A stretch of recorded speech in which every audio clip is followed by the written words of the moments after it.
एक बहुत बड़ा आरोप इस देश की लोक व्यवस्था के ऊपर लगता है कि इस देश के मुसलमानों पर इनका भरोसा नहीं, जिसकी वजह से गृह मंत्रालय का जो पद है वो किसी मुसलमान को नहीं दिया जाता। फिर क्या था, 8 दिसंबर 1989 के दिन पहली बार इस देश का एक गृह मंत्री मुसलमान बना, जिसका नाम था मुफ्ती मोहम्मद सईद।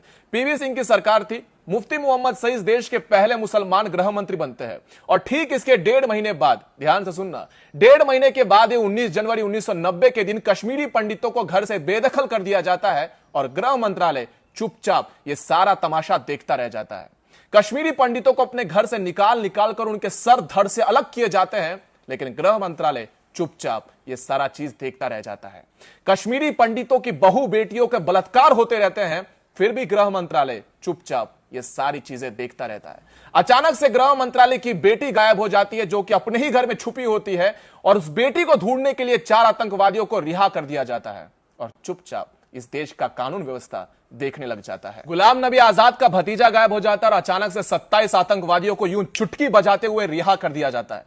लेकिन 5.5 लाख कश्मीरी पंडित अपने ही घर से रातों रात निर्वासित कर दिए गए थे। हजारों मां बहनों के बलात्कार कर दिए गए थे। गृह मंत्रालय अपनी आंख के ऊपर पट्टी बांधे सोया हुआ था।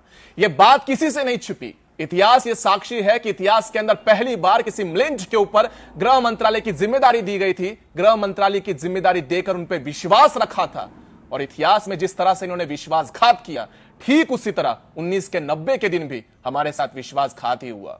इतिहास जो इंसान भूल जाता है वो कभी इतिहास नहीं रच पाता, लेकिन जो इतिहास को याद रखता है उसे ही पता होता है कि उसका वर्तमान और भविष्य किस तरह से बदलने वाला है। गुरु गोविंद सिंह साहब जी ने कहा था, एक तेल से भरे कुएं के अंदर अपने हाथ को कोहनी तक डुबा लेना, उसी हाथ को वापस ले जाकर तिल के बोरे में जाकर डुबोना।